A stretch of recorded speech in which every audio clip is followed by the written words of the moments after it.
ಅಖಿಲಾಂಡ ಕೋಟಿ ಅನಂತ ಬ್ರಹ್ಮಾಂಡ ನಾಯಕ ಅದ್ವೈತ ಸಾರ್ವಭೌಮ ಚಕ್ರವರ್ತಿ ವೇದಾಂತ ವಾರಿಧಿ ಸಕಲ ಮತೋದ್ಧಾರಕ ವೇದಾಂತ ಸಿದ್ಧಾಂತ ಸಮನ್ವಯ ಸೂತ್ರಿ ಅಣಿಮಾಡ್ಯಷ್ಟ ಐಶ್ವರ್ಯ ಸಿದ್ಧಿಗಳುಡೆಯ ಭಗವಾನ್ ಸಿದ್ಧಾರೂಢ ಮಹಾಸ್ವಾಮಿಗಳವರ ದಿವ್ಯ ಅಡಿದಾವರಗಳಲ್ಲಿ ಶತಶಿರವಾಗಿ ತತ್ಸ್ವರೂಪರು ಪರಮಪೂಜ್ಯರು ಪ್ರಾತಸ್ಮರಣೀಯರು ವೇದಾಂತ ಸಿದ್ಧಾಂತ ಸಮನ್ವಯ ಸೂತ್ರಿ ನಮ್ಮ ನಿಮ್ಮೆಲ್ಲರ ಆತ್ಮಕಲ್ಯಾಣ ಕರ್ತೃಗಳಾದ ಪರಮ ಸದ್ಗುರುಗಳವರ ದಿವ್ಯ ಅಡಿದಾವರಗಳಲ್ಲಿ ಭೋರಿ ಭೋರಿ ನತಮಸ್ತನಾಗುತ್ತ ಪರಮಪೂಜ್ಯರು ಪ್ರಾತಸ್ಮರಣೀಯರು ಮುಮುಕ್ಷುಗಳ ಹಿತಚಿಂತಕರು ಅಕ್ಕನ ಅಪರಾವತಾರಿಗಳೆಂದು ನಾವೆಲ್ಲರೂ ಅತಃ ಪರ್ಯಂತರ ಭಾವಿಸುತ್ತಾ ಬಂದಿರುವ ಗುಲ್ಬರ್ಗ ಪೂರ್ಣಪ್ರಜ್ಞಾ ಯೋಗ ಆಶ್ರಮದ ಅಮ್ಮನವರ ಅಡಿದಾವರಗಳಲ್ಲಿ ನತಮಸ್ತಕನಾಗಿ ಪರಮಪೂಜ್ಯ ಪ್ರಾತಸ್ಮರಣೀಯರು ಸರಳ ಹೃದಯಗಳು ಶ್ರೀ ಶಂಕರಾನಂದ ಅಜ್ಜನವರ ಅಡಿದಾವರಗಳಲ್ಲಿ ಹಾಗೂ ಪರಮಪೂಜ್ಯ ಪ್ರಾತಸ್ಮರಣೀಯ ಯರಗಲದ ಅದ್ವೈತಾನಂದ ಮಹಾಸ್ವಾಮಿಗಳವರ ಅಡಿದಾವರಗಳಲ್ಲಿ ವೇದಿಕೆಯ ಮೇಲೆ ಆಸನಾಸನರಾಗಿರುವ ಶಿವಶಂಕರ ಸ್ವಾಮಿಗಳವರ ಅಡಿದಾವರಗಳಲ್ಲಿ ಹಾಗೆಯೇ ಪರಮಪೂಜ್ಯ ಪ್ರಾತಸ್ಮರಣೀಯರಾದ ಸತೀಶ ಸ್ವಾಮಿಗಳವರ ಅಡಿದಾವರಗಳಲ್ಲಿ ನತಮಸ್ತಕನಾಗುತ್ತ ಈ ಸಭೆಯನ್ನು ಬಹು ವರ್ಷಗಳಿಂದ ಬಹು ಸುಂದರವಾಗಿ ಸೂತ್ರ ಸಂಚಾಲನೆ ಮಾಡಿಕೊಳ್ತಾ ಬರ್ತಾ ಇರುವ ಮಠದ ಶ್ರೀ ಭಕ್ತರಲ್ಲಿ ಹಾಗೂ ಈ ಶ್ರೀಪೀಠದ ಈ ಪವಿತ್ರ ಗ್ರಾಮದ ಸರ್ವ ಭಕ್ತ ಸ್ತೋಮದಲ್ಲಿ ಅನಂತ ಅನಂತ ಪ್ರಣಾಮಗಳನ್ನು ಸಮರ್ಪಣೆ ಮಾಡುತ್ತಾ ಇಂದಿನ ಸಾಯಂಗೋಷ್ಠಿಯಲ್ಲಿ ಪ್ರವೇಶ ಮಾಡುವ ಸದ್ಗುರು ತಂದೆಯವರ ಅಗಾಧ ಕೃಪೆಯಿಂದ ಬಹು ವರ್ಷಗಳಿಂದ ಈ ಸಾಯಂಗೋಷ್ಠಿ ಅಮಾವಾಸ್ಯೆಯದ್ದು ನಡೆದುಕೊಳ್ತಾ ಬರ್ತಾ ಇದೆ. ಇಂದು ವಿಷಯ ಚಿಂತನೆಗಿಟ್ಟುಕೊಂಡಿರುವಂಥದ್ದು ಭಗವಾನ್ ಶಂಕರಾಚಾರ್ಯರ ಮೋಹ ಮುದ್ಗರ ಈ ಚಿಕ್ಕದಾದರೂ ಬಹು ಮೂಲ್ಯವಾನ ಗ್ರಂಥದ 9ನೇ ಶ್ಲೋಕವನ್ನಾಧರಿಸಿ ಪೂಜ್ಯರೆಲ್ಲ ಕಳೆದ ಸಾರಿ ಉಪದೇಶ ಮಾಡಿದ್ದಾರೆ. ಈ ಅಮಾವಾಸ್ಯೆಯೂ ಕೂಡ ಆ ಶ್ಲೋಕವನ್ನೇ ಕುರಿತು ಚಿಂತನೆ ಮಾಡೋದಾದರೆ ಆ ಶ್ಲೋಕ ಇಂತಿದೆ: ಸತ್ಸಂಗತ್ವೇ ನಿಸ್ಸಂಗತ್ವಂ, ನಿಸ್ಸಂಗತ್ವೇ ನಿರ್ಮೋಹತ್ವಂ, ನಿರ್ಮೋಹತ್ವೇ ನಿಶ್ಚಲತತ್ವಂ, ನಿಶ್ಚಲತತ್ವೇ ಜೀವನ್ಮುಕ್ತಿ. ಆಚಾರ್ಯ ಭಗವಾನರು ಕ್ಕಾಗಿ ಒಂದು ಅದ್ಭುತವಾಗಿರುವಂತಹ 2 ಪಂಕ್ತಿಗಳಲ್ಲಿ 4 ಚರಣ 2 ಪಂಕ್ತಿ, ಇದರಲ್ಲಿ ಜೀವನದ ವೇದದ ಒಂದು ಸಾರವನ್ನು ಹುಗಿದಿಟ್ಟಿದ್ದಾರೆ. ಎಷ್ಟು ಸುಂದರವಾಗಿ ಆಚಾರ್ಯರು ಒಬ್ಬ ಮನುಷ್ಯ, ಒಬ್ಬ ಸಾಧಕ ತನ್ನ ಜೀವನದಲ್ಲಿ ಯಾವ ಪಥದ ಮೇಲೆ ಸಾಗಿದ್ರೆ ಅವನ ಜೀವನ ಕಲ್ಯಾಣ ಆಗೋದರಲ್ಲಿ ಪ್ರಶ್ನೆ ಇಲ್ಲ, ಏನನ್ನು ತನ್ನ ಜೀವನದಲ್ಲಿ ಸಾಧನೆ ರೂಪದಲ್ಲಿ ಅಳವಡಿಕೊಂಡಿದ್ರೆ ಅವನು ಶಾಂತಿ, ಸಮಾಧಾನ, ಆನಂದವನ್ನು ಹೊಂದುತ್ತಾನೆ ಅನ್ನುವಂಥದ್ದನ್ನು ಇಲ್ಲಿ ಪ್ರತಿಪಾದನೆ ಮಾಡ್ತಿದ್ದಾರೆ ಆಚಾರ್ಯ ಭಗವಾನರು. ಯಾವುದು ವೇದವನ್ನು ಅಧ್ಯಯನ ಮಾಡಿದರೂ ಕೂಡ ಅದರ ಸಾರವನ್ನು ತಿಳಿಯೋದಕ್ಕೆ ಬರುವುದಿಲ್ಲವೋ ಇಂತಹ ಮಹಾಪುರುಷರ ಒಂದೇ ಒಂದು ಚರಣದಿಂದ ನಮಗದು ತಿಳಿದು ಬರುತ್ತೆ, ಜೀವನದಲ್ಲಿ ನಮ್ಮ ದಾರಿದೀಪ ಆಗ್ತದೆ. ಅಂಥದ್ದನ್ನು ಆಚಾರ್ಯರು ನಮ್ಮ ದಿಗ್ದರ್ಶನ ರೂಪದಲ್ಲಿ ಪ್ರತಿಪಾದನೆ ಮಾಡ್ತಿದ್ದಾರೆ. ಅದು ಏನು ಅಂದರೆ ಮುಖ್ಯವಾಗಿ ಒಂದೇ ಒಂದು ಬಿಂದು ಇದೆ, ಸಂಗತಿ. 4 ಚರಣಗಳಲ್ಲಿ ಮುಖ್ಯವಾಗಿ ಒತ್ತು ಕೊಟ್ಟಿರುವಂಥದ್ದು ಸಂಗತಿ, ಸಂಘ.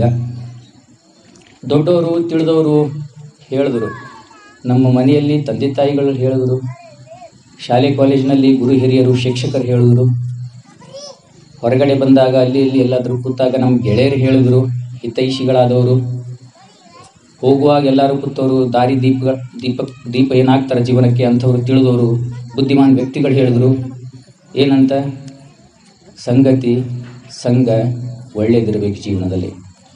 ಏನು ಕೆಟ್ಟರು ಕೆಡಲಿ, ಸಂಗತಿ ಕೆಡಬಾರ್ದು. ಮನುಷ್ಯನಿಗೆ ಪಥಭ್ರಷ್ಟ ಮಾಡೋದೇ ಸಂಗತಿ. ಮನುಷ್ಯನನ್ನು ದಾರಿಯಿಂದ ಸುಷ್ಟು ದಾರಿಯಿಂದ ಬಿಡಿಸೋದೇ ಸಂಗತಿ. ಮನುಷ್ಯನನ್ನು ಹಾಳು ಮಾಡೋದೇ ಸಂಗತಿ. ಮನುಷ್ಯನನ್ನು ದುಃಖದಲ್ಲಿ ಹಾಕೋದೇ ಸಂಗತಿ. ಅದಕ್ಕೆ ದೊಡ್ಡವರು ಹೇಳಿದ್ರು, ಸಂಘ ಎರಡುಂಟು, ಒಂದು ಹಿಡಿ, ಒಂದು ಬಿಡು. ಭಾಳ ದೊಡ್ಡದೇನು ತಲೆ ಕೆಡಿಸ್ಕೊಳ್ಳೋಂಥ ವಿಷಯ ಇಲ್ಲ.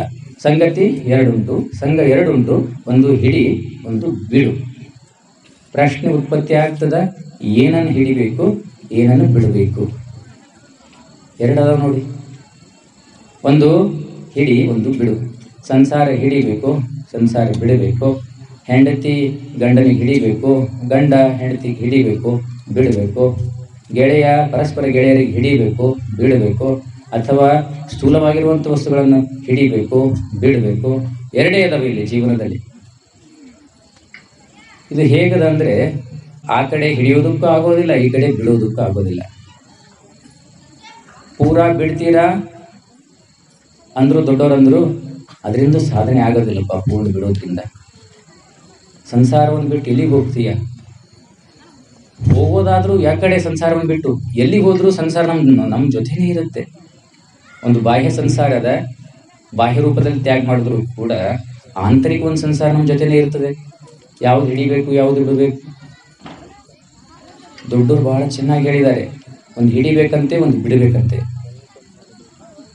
ಹೇಗೆ ಬಿಡಬೇಕು, ಹಿಡಿಯೋದು ಒಂದೇ ವಸ್ತು ಅದ, ಪರಮಾತ್ಮನ ಪಾದ, ಸತ್ಪುರುಷರ ಪಾದ, ಸತ್ಶಾಸ್ತ್ರಗಳ ಶರಣಾಗತಿ, ಮಹಾನುಭಾವರ ಅನುಭವದ ಮಾತುಗಳು. ಆ ಮಾತು, ಆ ವಚನ, ಆ ಕೃತಿ, ಆ ಮಹಾಪುರುಷರ ಚರಣ, ಪರಮಾತ್ಮನ ಶರಣಾಗತಿ, ಇದು ಹಿಡಿಯುವಂಥದ್ದದ ಜೀವನದಲ್ಲಿ. ಇದನ್ನು ಬಿಟ್ಟು ಈ ಸಂಸಾರದಲ್ಲಿ ಮನುಷ್ಯನಾದವನು ಹಿಡಿಯಬೇಕಾಗಿರುವಂಥದ್ದು ಏನೂ ಇಲ್ಲ. ಪರಮಾತ್ಮನನ್ನು ಬಿಟ್ಟು ಸಂಸಾರವನ್ನು ಹಿಡಿದುಕೊಂಡಿದ್ರೆ ಅದು ಜೀವನನ್ನು ಅಧೋಗತಿಗೆ, ದುಃಖಕ್ಕೆ, ಶಾಶ್ವತವಾಗಿರುವಂತಹ ನರಕಕ್ಕೆ ಈಡು ಮಾಡೋದಕ್ಕೆ ಕಾರಣವಾಗ್ತದೆ. ಅದಕ್ಕೆ ಆಚಾರ್ಯ ಏನು ಹಿಡಿಯೋದಕ್ಕೆ ಹೇಳ್ತಿದ್ದಾರೆ ಅಂದರೆ, ಸತ್ಸಂಗತ್ವೇ ನಿಸ್ಸಂಗತ್ವಂ. ಸಂಗತಿ ಹಿಡಿ. ಎಂಥವ್ರ ಸಂಗತಿ ಹಿಡಿ? ಭಗವಾನ್ ಶಂಕರಾಚಾರ್ಯ ವಿವೇಕ ಚೂಡಾಮಣಿ ಭಾಳ ಸುಂದರವಾಗಿದ್ರು. 3 ವಸ್ತುಗಳ ಭಾಳ ದುರ್ಲಭವಾಗದವ ಸಂಸಾರದಲ್ಲಿ. ದುರ್ಲಭಂ ತ್ರಯಮೇವೇತದ್ ದೇವಾನುಗ್ರಹ ಹೇತುಕಂ ಮನುಷ್ಯತ್ವ ಮೋಕ್ಷತ್ವ ಮಹಾಪುರುಷಸ್ಯ ಸಂಶಯ. ಮನುಷ್ಯತ್ವವನ್ನು ತಗೊಂಡು ಮನುಷ್ಯರಂತೂ ಆಗಿಬಿಟ್ಟಿದ್ದೀವಿ, ಹೌದಿಲ್ಲ? ಮನುಷ್ಯರಾಗಿ ಕಾಣ್ತೀವಿ. ಅದರಲ್ಲಿ ನಮ್ಮಂಥವರಲ್ಲಿ ಸ್ವಲ್ಪ ಮನುಷ್ಯತ್ವನೂ ಕೂಡ ಬಂದಿದೆ. ಆ ಮನುಷ್ಯತ್ವ ಎಲ್ಲಿ ಬಳಕೆ ಮಾಡು ಅಂದರೆ ಸತ್ಸಂಗತಿಯಲ್ಲಿ ಬಳಕೆ ಮಾಡು. ಮಹಾಪುರುಷರ ಚರಣಕ್ಕೆ ಹೋಗು. ಸತ್ಸಂಗ, ಪ್ರವಚನ, ಶಾಸ್ತ್ರ ಶ್ರವಣ ಎಲ್ಲೆಲ್ಲಿ ನಡೀತದಲ್ಲ ಅಲ್ಲಲ್ಲಿ ಎಲ್ಲವನ್ನೂ ಬಿಟ್ಟು ಹೋಗು. ಎಲ್ಲ ಸಂಗತಿಯನ್ನು ಬಿಟ್ಟು ಹೋಗು. ಅವರ ಚರಣಕ್ಕೆ, ಅವರ ಮಾತಿನಲ್ಲಿನೇ ಕಿವಿ ಇಡು. ಆ ಮಾತೇ ಮೆಲುಕು ಹಾಕು. ಆ ಮಾತಲ್ಲಿನೇ ನಿನ್ನ ಜೀವನವನ್ನು ಒಂದು ಸೀಮೆ ಮಾಡ್ಕೊಳ್ಳೋದಕ್ಕೆ ಪ್ರಯತ್ನ ಮಾಡು. ಅದು ಎಲ್ಲಾಗ್ತದೆ ಅಂದರೆ ಸಂಗತಿಯಲ್ಲಿ ಆಗ್ತದೆ. ಎಲ್ಲಿ ಸತ್ಸಂಗದಲ್ಲಿ ಆಗ್ತದೆ. ಅವರ ಚರಣಕ್ಕೆ, ಅವರ ಪಾದಕ್ಕೆ ಹೋದಾಗ ಏನಾಗ್ತದೆ ಅಂದರೆ ಸ್ಪಷ್ಟವಾಗಿ ಹೇಳ್ತಾರೆ, ವಿವೇಕದ ಉತ್ಪತ್ತಿ ಆಗ್ತದೆ. ಸತ್ಸಂಗತಿಯಿಂದ ಏನಾಗ್ತದೆ? ವಿವೇಕದ ಜಾಗೃತಿ ಆಗ್ತದೆ, ತಿಳುವಳಿಕೆ ಆಗ್ತದೆ. ಯಾವುದು ಸಂಸಾರದಲ್ಲಿ ನನ್ನ ಹಿತಕರ ಅದ, ಯಾವುದು ಅಹಿತಕರ ಅದ, ಯಾವುದು ನಾನು ಸಂಸಾರದಲ್ಲಿ ಇದ್ದುಕೊಂಡು ಕೂಡ ಯಾವುದರಿಂದ ಸ್ವಲ್ಪ ದೂರ ಇದ್ದು ಪರಮಾರ್ಥವನ್ನು ಸಿದ್ಧಿಯಾಗುತ್ತದೆ, ಅಂಥದ್ದು ತಿಳುವಳಿಕೆ, ಬುದ್ಧಿವಂತಿಕೆ ನಮ್ಮಲ್ಲಿ ಮಹಾಪುರುಷರು ಹಾಕ್ತಾರೆ. ಎಲ್ಲಿ? ಸತ್ಸಂಗದಲ್ಲಿ. ಈ ತಿಳುವಳಿಕೆ ಏನು ಮಾಡ್ತದೆ ಅಂದರೆ ಮನುಷ್ಯನಿಗೆ ಸ್ವಲ್ಪ ವಿರಾಗದ ಕಡೆ ಕರ್ಕೊಂಡು ಹೋಗ್ತದೆ, ವೈರಾಗ್ಯ ಉತ್ಪತ್ತಿ ಮಾಡ್ತದೆ ಜೀವನದಲ್ಲಿ. ಯಾವುದು? ತಿಳುವಳಿಕೆ. ಸತ್ಸಂಗತ್ವೇ ನಿಸ್ಸಂಗತ್ವಂ. ಈ ತಿಳುವಳಿಕೆ, ಈ ವಿವೇಕ, ನಿತ್ಯ ಅನಿತ್ಯ ಅನ್ನುವಂತಹ ಈ ವಿವೇಕ ಅನ್ನೋದಲ್ಲ, ಯಾವುದು ಶಾಶ್ವತ ಯಾವುದು ಅಶಾಶ್ವತ ಅನ್ನುವಂಥದ್ದೇನು ವಿವೇಕದ, ಇದು ಜೀವನದಲ್ಲಿ ಉತ್ಪತ್ತಿ ಆಗುತ್ತದೆ. ಅದು ಏನು ಮಾಡ್ತದೆ? ವಿರಾಗದ ಕಡೆ ಕರ್ಕೊಂಡು ಹೋಗ್ತದೆ. ಇವನಿಗೆ ವೈರಾಗ್ಯ ಒದಗಿಸ್ಕೊಡ್ತದೆ. ಈ ವೈರಾಗ್ಯ, ಅದಕ್ಕೆ ಆಚಾರ್ಯ ಹೇಳಿದ್ರು, ವೈರಾಗ್ಯಸ್ಯ ಫಲಂ ಬೋಧಃ. ವೈರಾಗ್ಯದ ಫಲ ಏನದ? ಅದಕ್ಕೆ ಮುಂದೆ ಹೇಳ್ತಿದ್ದಾರೆ ಅವರು, ನಿಸ್ಸಂಗತ್ವೇ ನಿರ್ಮೋಹತ್ವಂ. ನಿಸ್ಸಂಗದಿಂದ ಅಂದ್ರೆ ವೈರಾಗ್ಯದಿಂದ ಯಾವುದರ ಪ್ರಾಪ್ತಿ ಆಗ್ತದೆ ಅಂದ್ರೆ ಮೋಹದ ಪ್ರಾಪ್ತಿ ಆಗ್ತದೆ. ವೈರಾಗ್ಯದ ಫಲನೇ ಬೋಧದ. ಬೋಧ ಅಂದ್ರೆ ಜ್ಞಾನದ. ಮೋಹದ ನಿವೃತ್ತಿ ಅದ ವೈರಾಗ್ಯದ ಫಲನೇ. ವಿವೇಕ ಚೂಡಾಮಣಿಯಲ್ಲಿ ಬಹಳ ಸ್ಪಷ್ಟವಾಗಿ ಹೇಳಿದ್ರು, ವೈರಾಗ್ಯಸ್ಯ ಫಲಂ ಬೋಧಂ ಬೋಧಸ್ಯ ಉಪರತಿ ಫಲಂ. ಶಿವಾಯ ನಮಃ ಓಂ. ಶಿವಾಯ ನಮಃ ಓಂ. ಶಿವಾಯ ನಮಃ ಓಂ. ಶಿವಾಯ ನಮಃ ಓಂ. ಶಿವಾಯ ನಮಃ ಓಂ. ಶಿವಾಯ ನಮಃ ಓಂ. ಶಿವಾಯ ನಮಃ ಓಂ. ಶಿವಾಯ ನಮಃ ಓಂ. ಶಿವಾಯ ನಮಃ ಓಂ. ಶಿವಾಯ ನಮಃ ಓಂ. ಶಿವಾಯ ನಮಃ ಓಂ. ಶಿವಾಯ ನಮಃ ಓಂ. ಶಿವಾಯ ನಮಃ ಓಂ. ಶಿವಾಯ ನಮಃ ಓಂ. ಅಮ್ಮನವರಿಗೆ ಅವರಲ್ಲಿ ಮತ್ತೊಮ್ಮೆ ಮೊದಲೊಮ್ಮೆ ಶತಶಿರವಾಗಿ ಸಮಯ ಆಗಿದೆ, ಬೇಗ ಮುಗಿಸ್ತೇನೆ. ಏನ್ ಹೇಳ್ತಿದ್ದಾರೆ ಆಚಾರ್ಯರು?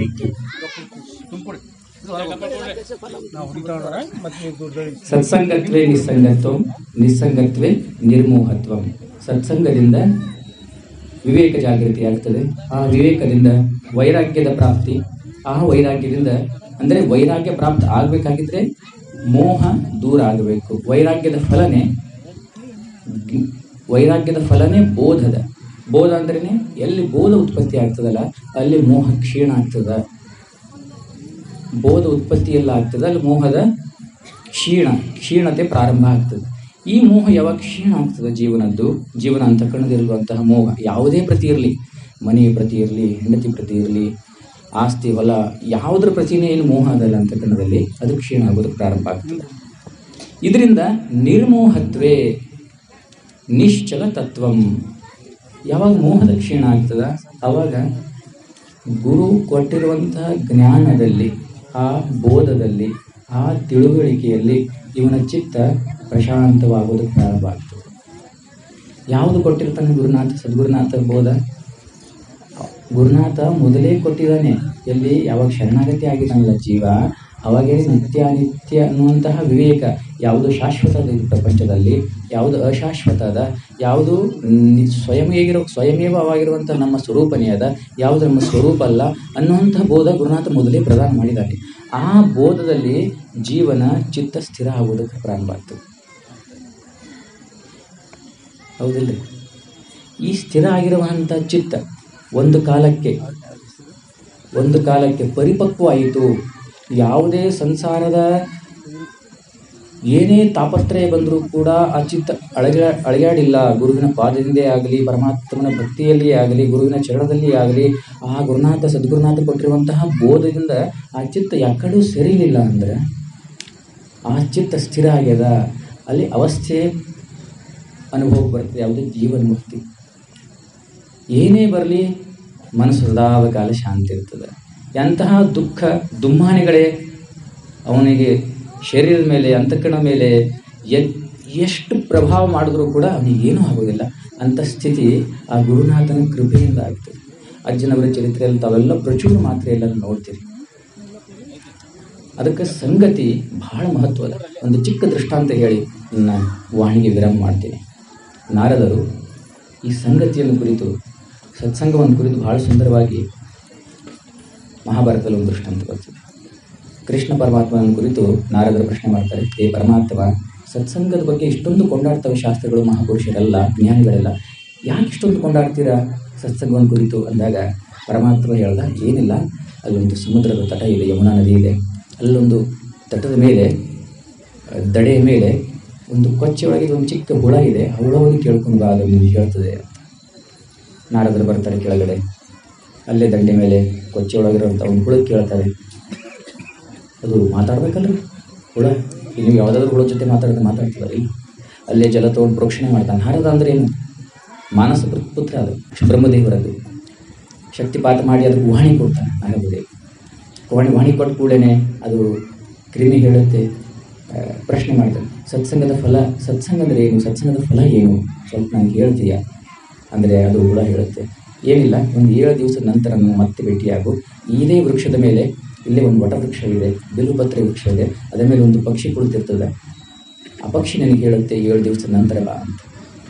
ಮತ್ತು 7 ದಿವಸ ಆದಮೇಲೆ ಅದೇ ಸ್ಥಾನದಲ್ಲಿ ಬಂದು ಪಕ್ಷಿ ಬಿಲ್ಲುಪತ್ರೆ ಮೇಲೆ ಕೂತಿರುವಂತಹ ಒಂದು ಪಕ್ಷಿ ಕೇಳ್ತಾನೆ, ಸತ್ಸಂಗದ ಫಲ ಏನು.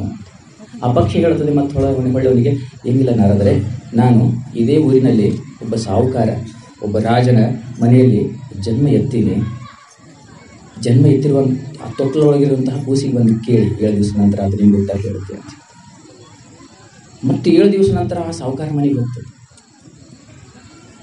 ಆ ಮಗು ಏನು ತೊಟ್ಟಿಲಲ್ಲಿರುವಂತಹ ಮಗು ಅದಲ್ಲ, ಅದು ಮಗು ಹೇಳುತ್ತೆ ಅಂತ, ನಾರದರೆ ಸತ್ಸಂಗದ ಒಂದೇ ಒಂದು ಕ್ಷಣ ಸತ್ಸಂಗದ ಫಲ ನನ್ನನ್ನು ನಿಮ್ಮ ಜೊತೆ ಮಾಡಿರುವಂತಹ ಸಂಘದ ಫಲ ನನ್ನನ್ನು ಕ್ರಿಮಿಯಿಂದ ಪಕ್ಷಿ ಮಾಡಿತು, ಪಕ್ಷಿಯಿಂದ ಒಬ್ಬ ರಾಜನ ಮನೆಯಲ್ಲಿ ಮನುಷ್ಯನಾಗಿ ಜನ್ಮ ಎತ್ತುವುದಕ್ಕೆ ಕಾರಣ ಆಯಿತು. ಆ ಹುಳುನೇ ಆ ಪಕ್ಷಿನೇ ಆ ರಾಜನ ಪುತ್ರನಾಗಿ ಜನ್ಮ ಎತ್ತಿದ್ದ. ಏಕ ಘಡಿ ಆಧಿ ಘಡಿ ಆಧಿ ಸಪನಿಯ. ಬಹಳ ಸುಂದರವಾಗಿ ದೃಷ್ಟಾಂತದೆ. ಆ ಕಡೆ ಪೂಜ್ಯರೆಲ್ಲ ಇನ್ನೂ ಮಾತಾಡೋರಾಗಲಿ ಈ 2 ವಾಣಿ ತುದು ನುಡಿಗಳನ್ನು ಅಮ್ಮನವರ ಸದ್ಗುರು ತಂದೆಯವರ ದಿವ್ಯ ಅವರುಗಳಿಗೆ ಸಮರ್ಪಣೆ ಮಾಡಿ. ಹರಿ ಓಂ ತತ್ಸತ್, ಹರಿ ಓಂ ತತ್ಸತ್, ಹರಿ ಓಂ.